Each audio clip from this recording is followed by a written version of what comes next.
Hi everyone, welcome back. We are Crafted Catastrophes and we took a short break during the holidays, so I hope you and your family had a wonderful holiday season and we're ready to get back into it. So, as you probably are aware, we talk a lot about poop in our videos. And so we decided that we would devote an episode to poop and the wonderful things that you can make out of it. And we will show you the process by which we achieved these models. So hopefully one day we can get to a point to where we're melting down our poop to make new filament, but until then, we got some silicone molds. These are just two that we've been practicing with. And you can see they're well used. We do have quite a bit of flaw in some of these, but these are our first attempts, so I guess not bad for that. But you just have to really pay attention to air pockets when you're filling the mold as it's melting down. So that would, I think, be my biggest tip with something like that.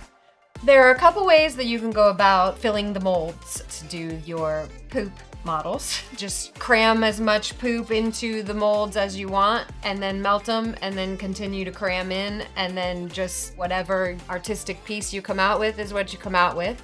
Or you could be more strategic about it and you could go through your poop buckets and you could pick different colors. You could pick something that you'd like to put maybe in the top of a mold, something to kind of stand out. If you have a design already in there or you have a really nice colored piece that you would like to see melted down, you could use those as well.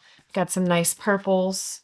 I want to see some clear in this guy. Yeah, there is a little bit of clear in there right now, but while Mandy's digging, basically what we've done is we've sorted out the different styles of poop, because you've got these that come out the back when the filament is purged, when you're changing colors.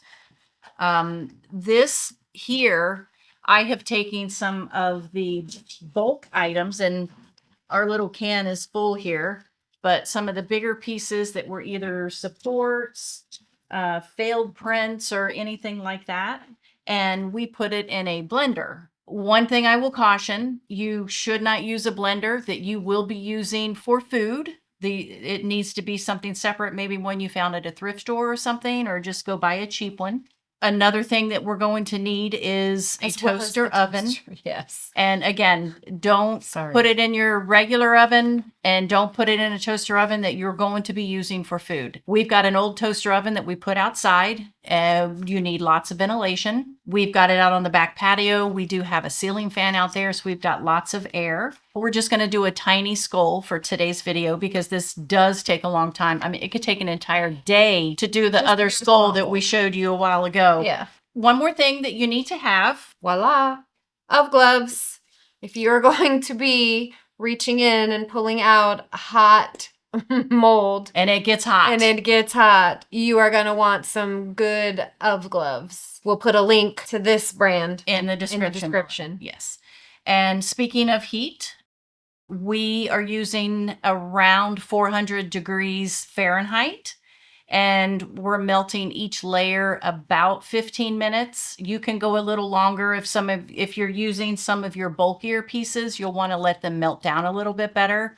You don't want to go too long if you got such a small amount in there because it will burn. Mm-hmm. So you just got to kind of find that happy medium. But we're running at 400 degrees. About every 15 to 20 minutes, we're doing another layer. So I'm going to let Mandy unmold this.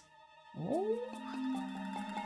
You have to let it cool because it will stay warm for quite a long time. Yeah. There's no reason why you would want to burn your fingers. Yeah, you don't need to burn yourself. Oh, look at that. I think we did a pretty good job with the colors. Oh, look at that. I like that.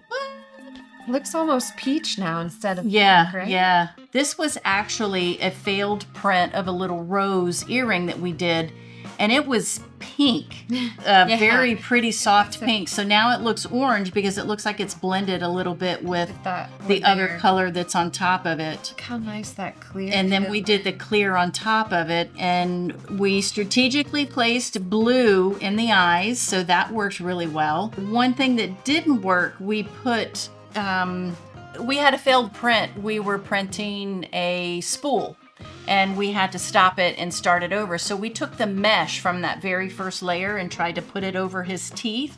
But I think it might have just been too thin because that didn't show up well at all. It didn't really want to fold in there, and I couldn't Yeah. get it to melt right at the time. But that still turned out really nicely. Yeah. I mean, his teeth, that clear is kind of nice back Yeah, there. that looks really, really cute. Another thing that we learned, it's pretty difficult to get a smooth surface on the bottom.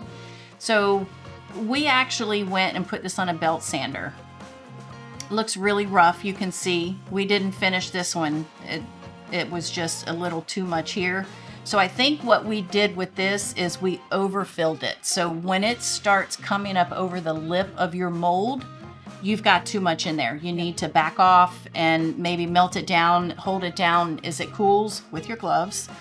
But this one, you can see we also did the belt sander. We've got a few edges here that was not as full, and I was able to use the heat gun to bring some of the shine back to this bottom piece.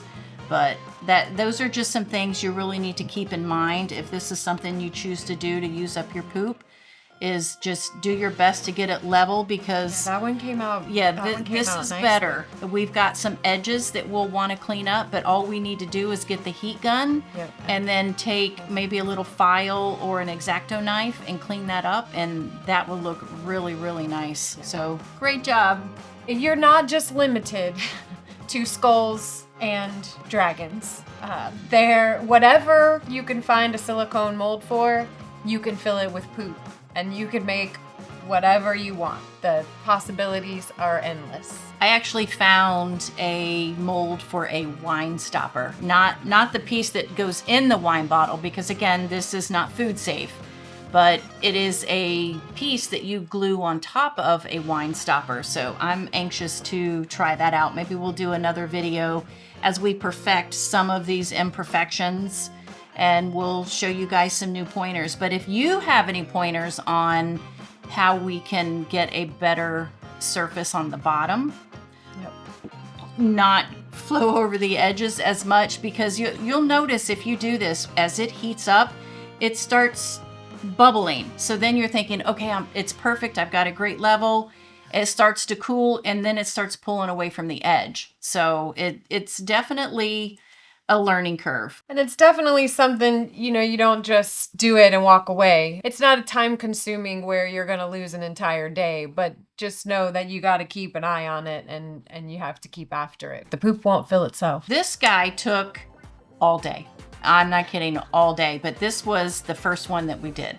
So we weren't sure. There was a point to where we had to take the filament out and start all over again. So I've got a huge block of filament, and I mean, this stuff is solid. hard. It's like glass. Yeah. Same with this guy. He took just about all day. Not as long as he did, but pretty close to all day.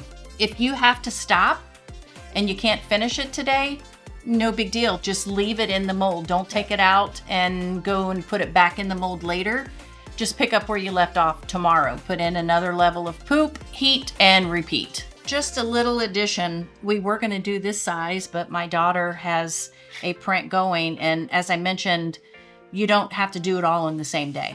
So she has not had time to come back and finish, but you can see here she's got the little flower that is going to be the top of this head, and that is so adorable. She's got these pieces, and this is the mesh we were talking about. So she's going to try to fill in that teeth area. Teeth? The tooth area. The tooth area. That actually might work better because the pieces are better. Yeah. It's more sturdy. She might even be able to fold that in there to get it to stay better. But yeah, I just wanted to share that with you. How she's building and designing the specific look that she's going for. Thanks everybody for watching. Don't forget to hit that subscribe button, Click that bell for notifications. and we'll see you next time. Have a great day. Bye.